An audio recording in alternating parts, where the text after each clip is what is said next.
Hello and welcome to A Critical Drawing, where I talk about narrative in film, television, and in books. And today I'm going to be talking about adaptation because just like The Godfather, just when I thought I was out, they pulled me back in because something came up recently about the Netflix adaptation of Jane Austen's Persuasion. And a lot of the complaints about that reminded me of a number of the different complaints, say, about Wheel of Time, about the forthcoming Rings of Power on Amazon, and some of the complaints about the Halo TV show and Obi-Wan Kenobi and the forthcoming The Sandman. That while there are specific complaints about every single adaptation that are unique to that adaptation and adaptive choices that have been made, there is actually an undercurrent of a general trend about a specific aspect. Now, it doesn't apply to all of the complaints, and it certainly doesn't invalidate someone not enjoying or being worried about a forthcoming adaptation. But what I want to do in this video is I'm going to try and sort of address three major points. The first is, what is adaptation? And the reason I want to talk about that is because I think there's actually some confusion in certain circles about what an adaptation actually is, what it should entail. So I want to address what is an adaptation. The second thing I want to address is expectations. Why expectations figure so heavily in how we enjoy an adaptation, because I think it's a very, very important point, because our expectations can lead us in entirely the wrong way and end up ensuring essentially that we don't like an adaptation, even though it could be right up our alley. And then the third thing that I want to address is potentially one way that we can approach or think about adaptation that allows us to gain greater enjoyment out of an adaptation. So those are the three things that I want to address. So let's talk firstly about what is an adaptation. And in essence, going to sort of the barest concept of it, an adaptation is when you take source material of any kind and you change it to create a new narrative. And it could be in the same medium as the original. That's generally not how we mean it to sound. You know, we generally, when we talk about adaptation, it is usually to a new medium, but it can be adapting a work within the same medium to a new work. That can be a form of adaptation. Adaptation, in the sense of narrative, is taking one narrative, changing it to create a new narrative. That is what adaptation is. It's acknowledging a source material where your story that you're now telling came from. Now, in general discourse, when we talk about adaptation, we generally are talking about when we take a source material from one medium and we have adapted it into another. And as long as the source material is basically acknowledged and there is a new medium and there's a new narrative, then that is an adaptation. Now, if you notice in any of that sort of discussion of just the basic facts of what an adaptation is, none of it is that the adaptive work, the work that is adapted, the thing that has been produced from the source material, none of that says that it must be the same as or like the source material. Adaptation is taking source material and changing it to a new narrative. That's what adaptation is. Now, in a lot of the discourse, particularly recently, there has been an issue about concerns about fidelity. And when we talk about fidelity, the way that people usually seem to be discussing it and seem to be thinking about it is, on the one hand, you have the source text, and on the far end of a spectrum, you have as far away from the source text as you can possibly get and still have recognizable elements. And the common wisdom that seems to be debated is the closer it is to the source material, the better an adaptation it is. And that isn't true. Now, that is not to say that's not what you want. We will deal with expectations and preferences in a minute. But in terms of what adaptation actually is, you can have a work that bears almost no resemblance to the source material on any surface level, or even on a political level or on a thematic level, all these different levels, all the different elements of narrative that I discuss on this channel. There is no single one of them that is the defining element, that is the thing you go, as long as this thing exists between the adapted work and the source material, as long as that thing exists, then it counts as a good adaptation. Because every adaptation is in relationship with its source material, and that relationship can be very, very complex. We can have something like Clueless. Clueless, set in, I think it was like the 1990s in modern day American high school, Valley Girl-esque interpretation of Jane Austen's work, Emma. A lot of the names were changed. The cast certainly doesn't look like the cast of characters from Austen's book. None of the language is the same. It's in 90s Valley Girl vernacular. The narrative events are distinct and coherent for that period, and therefore don't match those in Austen's work. But everything about it is clearly an adaptation of Austen's work. They took Austen's work, they transplanted it to the modern day, and then worked that change all the way through to change every single element so that narrative, Clueless, was consistent and cohesive and coherent. It bears almost no resemblance in any of the superficial details to Austen's original work. On the other hand, you cannot watch Clueless and have read Emma and not see that it is the same story. There is something intrinsic to it. The themes, the shape of the story, the structure, the different elements that are picked up and utilized, you can see all of this. So even though they are radically different in the adapted work, they are very closely matched to Emma. So something that appears to be way over here and on the vast majority of metrics would be way over here, complete distance from the source material, is actually spiritually, or in terms of the feel of it, a very close adaptation of Austen, even though it doesn't look that way. You can have something like Paul Verhoeven's Starship Troopers. It looks very like Heinlein's Starship Troopers, but politically, it is overtly a criticism of one of the major readings of Heinlein's book. It is almost the antithesis of Heinlein's book. It is radically different in what it is portraying, even though the characters, well, some of the characters are the same, but there have been gender swaps and race swaps for some of them.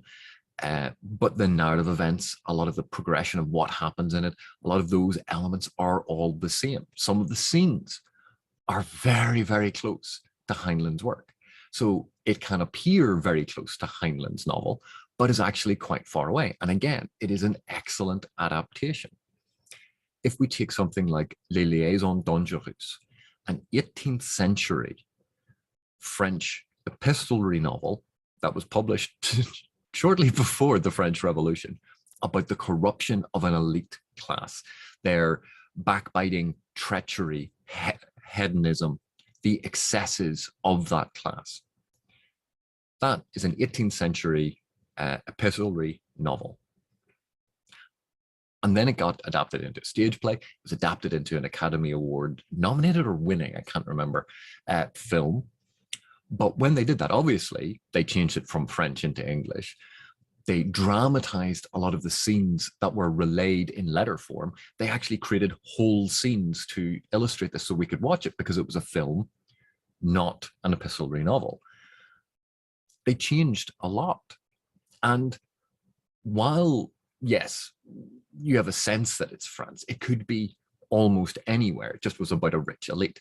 And then we had Cruel Intentions, a teen version of this story with Ryan Philippe and Sarah Michelle Gellar.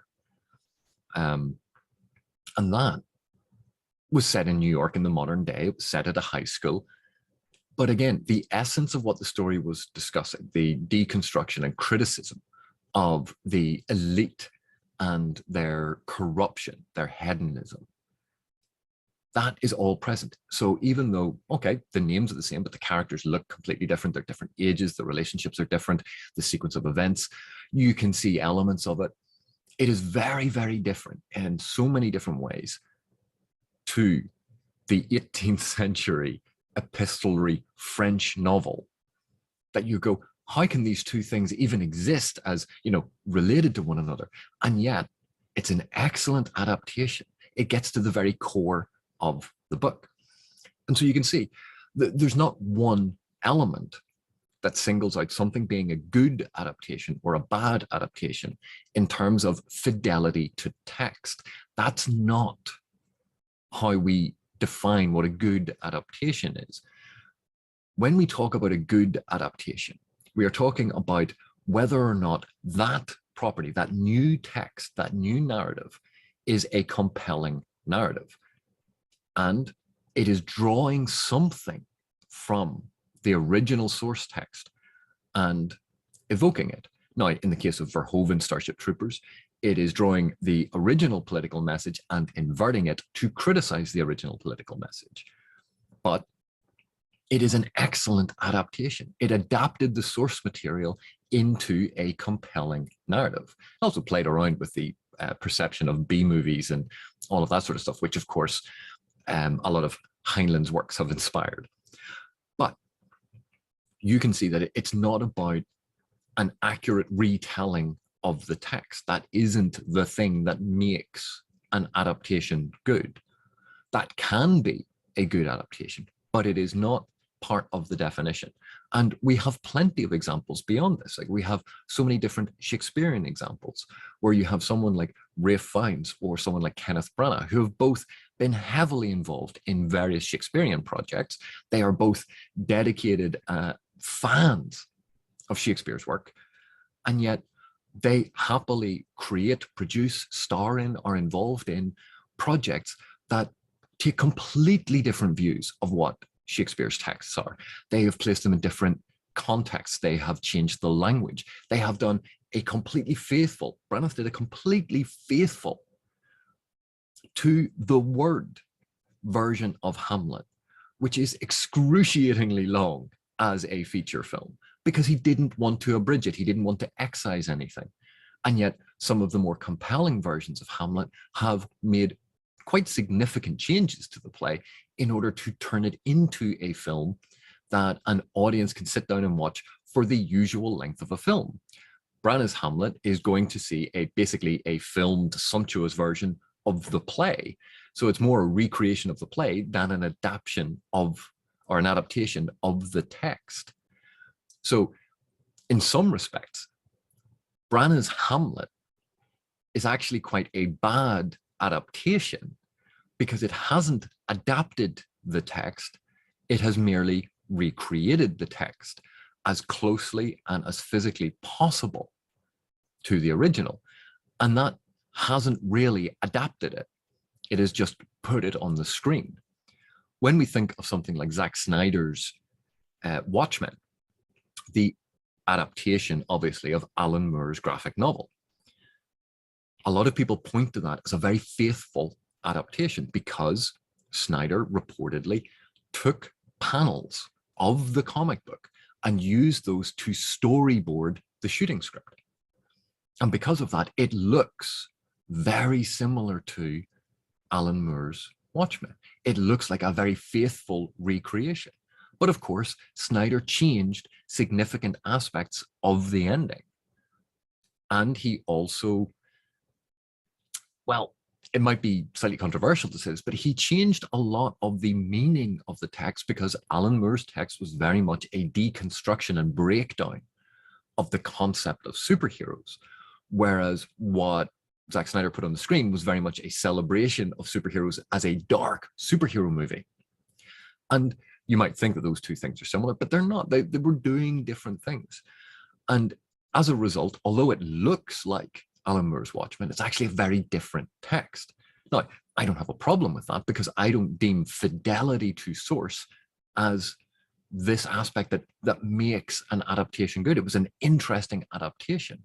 I think it has failings as a feature film, but that's a personal thing, and we could get into film deconstruction and talk about elements of pacing and the underlying sort of cohesiveness of narrative and what is being proven. I think there are some things he does very well.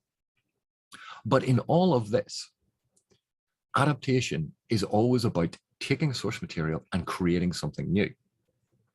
That is adaptation. And if the new thing is compelling, then that's how we can classify it as a good adaptation.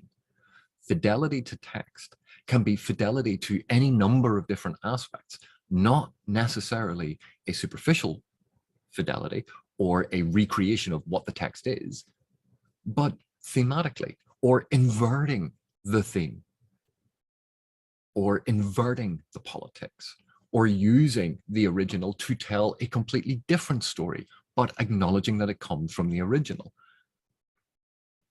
So that's the first thing. Adaptation, as we think about it, we always have to remember it is about the creation of a new text from a source text. That is the purpose of adaptation. That is what an adaptation is. So let's now talk about expectations and preferences. When we consider our favorite books that are being turned into films or turned into TV shows, we are all aware that how we perceive the books, how we understand them, that we as individuals have an individual understanding and interpretation of the text, that we all read the same text, but what we individually pick up from it is going to be influenced by who we are. So you, me, the other people around us, we all read the same book, but we will all have wildly different experiences. And we may agree on some basic facts, but our interpretation of those facts could radically disagree. We could all read The Lord of the Rings, and some of us might say, oh, Frodo is a great working class hero. And someone else would say, well, Frodo's hardly working class. He's one of the sort of the landed gentry. Sam is working class. Now, if we then all sat down to create an adaptation of The Lord of the Rings, and we cast someone who had a very upper class accent as Sam and a very working class accent as Frodo, those of us who think of Frodo as a working class character might go, yeah, that's a great choice. Those of us who think of Frodo as an upper class character go, you've completely ballsed that up. It's the other way around. What are you doing? Now, we can then think about, well, if we're going to cast Frodo, do we want someone who looks like Frodo, as the description in the book? That's a very superficial thing to be focused on, because Frodo, his character is not really about how he looks. It's about his internal characteristics.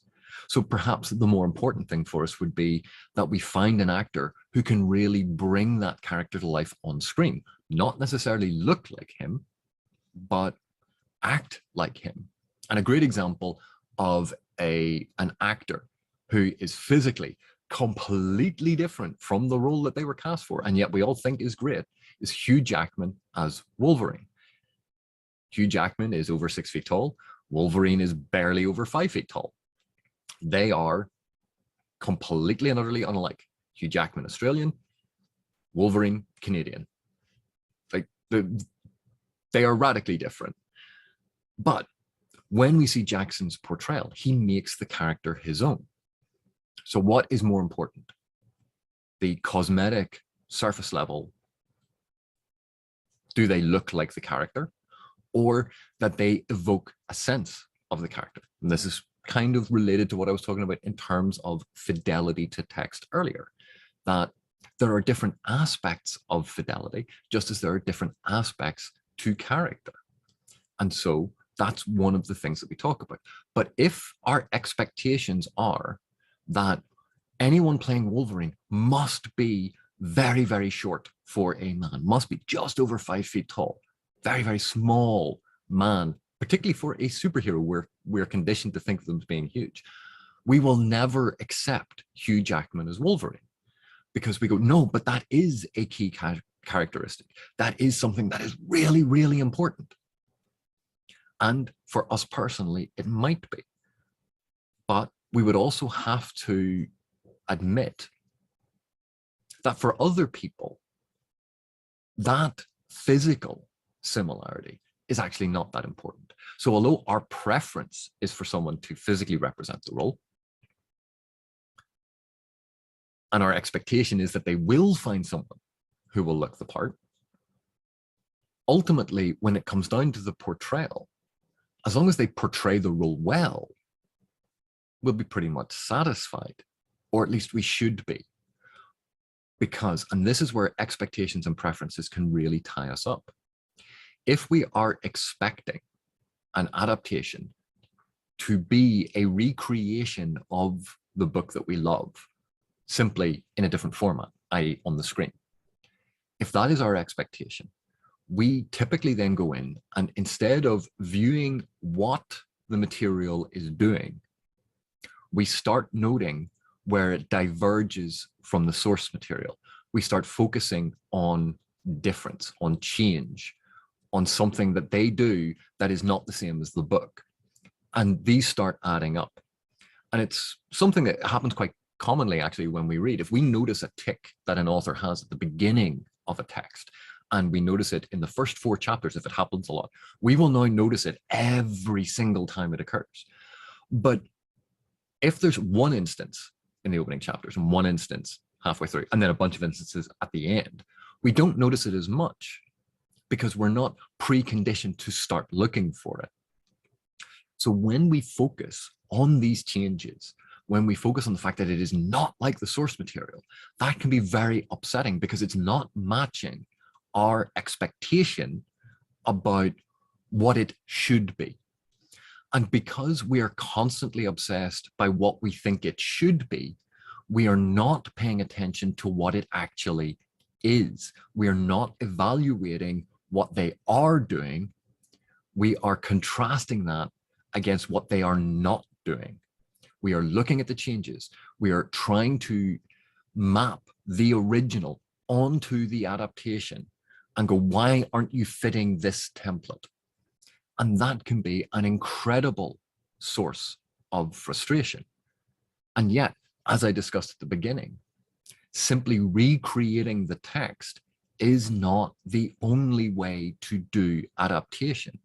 Even when you are trying to articulate the text in a new medium, and that is the goal of the adaptation, because of change of medium, because of change of structure, because of availability of actors and locations, and because of economics, and because of a host of issues to do with the practical and pragmatic aspects of filming, as well as economic issues, as well as unforeseen circumstances with which producers and productions are plagued, these things that are out of their control. Because of a lot of these things, changes have to be made. And those changes are not always the best for the narrative. Sometimes they are compromises because it is the best that can be done in the situation. Is that satisfying? Well, of course not. We always want the absolute best for the things that we love. But when it comes to adaptation, we have to understand that there's a significant difference between what an author sitting down can do with a text and what happens when you have a production, which is very, very big, cumbersome, lots of moving parts, and a lot of money involved, a lot of risk for these companies, because we live in a capitalist world. All of these companies have to make money. And for the most part, adaptations, despite our desires, our preferences, and what our expectations are as fans of work, we know deep down in our hearts, and we know at the back of our heads, that adaptations are not being made just for the fans. They have to be made for a general audience, because it is only when there is a general audience that we get a recouping of the investment for these companies. that they have to make compromises to make material suitable for a general public rather than just us who know the text inside out. And that mightn't be what we want. We would want something that caters entirely to try and put the thing that we love on the screen. But that is unrealistic. Even Peter Jackson's Lord of the Rings, his trilogy, at the time before it was released in the cinemas, there was an outcry from various aspects of the Tolkien fandom that were highly derogatory about Peter Jackson and the entire creative team, that said he was selling out Tolkien's legacy, that said he was breaking the lore, that said he was basically the devil, and that this was going to be a terrible adaptation. It was going to be horrible, and they were going to change all of these things. And people were genuinely upset. And some of those people still are. But for most of us, we looked at The Lord of the Rings and went, yeah, this is a really good adaptation. Like, it completely cuts out incredibly important parts of Tolkien's work. It changes the lore in a whole bunch of places. It radically changes a number of the characters, including Gimli, who for some reason they made a Scottish comic relief dwarf instead of the Gimli from the books. Like, that's character assassination right there, folks. But for the most part, when we look at those adaptations, they speak to basically an action adventure version of the Lord of the Rings. And they are pretty much coherent texts, and they focus on a vision for the Lord of the Rings, and it's Peter Jackson's vision for it. Is it the same as my vision? No, it's radically different from how I think about the Lord of the Rings. And for my preference, they should have kept in Bombadil. They should have kept in the Barrow Downs. They shouldn't have made Gimli into comic relief. They shouldn't have character assassinated Denethor. They shouldn't have changed Faramir's storyline. They shouldn't have had elves suddenly arriving at a certain battle where there were no elves. I wanted to see my vision of the Lord of the Rings. But at the same time, when I watched it, I went, there's so much that he got right. And if I fixated on the changes, if I fixated on the things that he did wrong, according to me, it would have been a miserable viewing experience. And this is what I want to move on to then for this third point. Although we have our preferences, although we have the things that we want from the text, and we want to see the best version of the thing that we love, because we have a tendency to map the source material, the primary text, onto the adaptation and look for the fracture points, look for the things that are different, and then critique those and go, why did you change that? That's a change. You didn't need to make that change, but that's going to change this thing in the book. If instead we look at the actual adaptation that's in place and we go, right, what story are they telling? Instead of thinking they should be telling this story, we go, no, hang on, what story are they telling? And the reason I think we can, well, I think there's a way to illustrate this. And the We Love Time TV show actually, I think, illustrates this a lot. When we look at that first episode, a lot of that first episode is heavily, heavily tied into and replicating aspects of Eye of the World. So many of those scenes are evocations of what is in the text. And yet there are substantial deviations. There's no way around it. They made changes. They conflated time. They compressed things. They put in a sequence that wasn't there. They changed some of the sequences around, but they evoke all of those scenes. But if I focused on what they did differently all the time, I blind myself to what they were actually doing. And instead of seeing how they were setting up Rand's character and setting up Perrin's character and Matt's character and Egwene's character and Nynaeve's character, instead of seeing how they were doing it, I was constantly looking at, that's not how Jordan did it. Why are they changing things? I wanted what Jordan did. And it's a block. But if I take a step back from Eye of the World and look at it as this is the first episode of the Wheel of Time adaptation, and push the Eye of the World, the book, away and stop focusing on it and focus instead on the actual episode, then I understand more about what they are doing within that episode. Doesn't necessarily make it a good episode of TV, doesn't necessarily make it a bad episode of TV. We can still have preferences, we can still have critiques, we can still talk about the very frenetic pace of a lot of sort of action-packed sequences running one into the other in quite a breathless fashion. We can still talk about the conflation of there seems to be an awful lot happening in a short space of time, and then suddenly there's this big fight. You know, there are a lot of things that we can still critique about it, but we are now focused on the actual adaptation instead of constantly comparing and contrasting to the source material. Because it is clear, it is the Wheel of Time. It is not clear that it is the Eye of the World, but that's why it's a series that's based on the Wheel of Time series by Robert Jordan, and it's not saying that it is the Wheel of Time series by Robert Jordan. And that's the trick. Recognizing that something is based on, that it is drawing inspiration from, that in some way it is trying to articulate pieces of, aspects of, and focusing then on the story that they have created out of that, I think is a way to get around the disappointment we sometimes feel, or the anger even that some of us feel that something we love is not being given due justice or being treated as well as we think it should.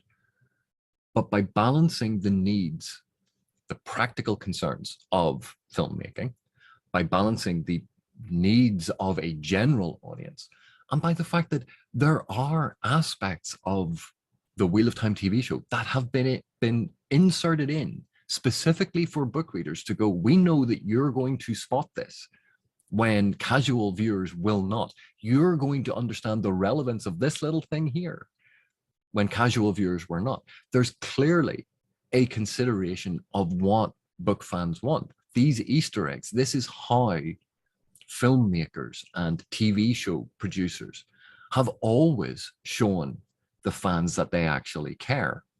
Now, they may have made adaptive choices that we don't like, and no one is ever saying that you must like it. But to say it is bad because it doesn't match the book is insisting on a type of fidelity that doesn't necessarily in any way link to good or bad adaptation. And at worst, that insistence on that type of fidelity is ruining the experience of actually seeing what has been created, because no one in the world ever, no matter how big their budget, how talented their CGI artists, how talented their actors, how talented their directors, how amazing their sets are, no one in the world will ever be able to create a version of a book on the screen that can match our imaginations. No one can ever create a version on the screen that is as true to our experience as reading the book is. It's just not going to happen. Sometimes bits of something get close. Gandalf facing the Balrog. That moment was close to how I imagined it. But then again, a lot of that was taken from Bakshi's animation, and I don't really credit Peter Jackson very much with that whole thing. Bakshi did it first, and there are a lot of similarities. But there are elements of the Lord of the Rings movies. The sweeping shot of New Zealand's landscape with the Fellowship walking along it that evoked that sense of epicness. And then we try to scrub out of our mind Saruman and Gandalf having a force fight, because let's just forget that, shall we? And it's because no one can ever create what we create in our mind in partnership with an author who has inspired us. Can't be done. So instead of setting ourselves up for failure, instead of constantly looking for the negative, because as soon as we start looking for it, we will start finding it. That's the nature of things. I think a great approach that can be helpful is to take a step back from the original, focus on the new adaptive text, and actually try to pay attention to what they are doing, and don't compare it and don't contrast it to the source material. It may work for some of you, may not work for others, but these were my thoughts on the matter. So thank you very much for watching. Thank you for your continued support, and I will see you in the next one.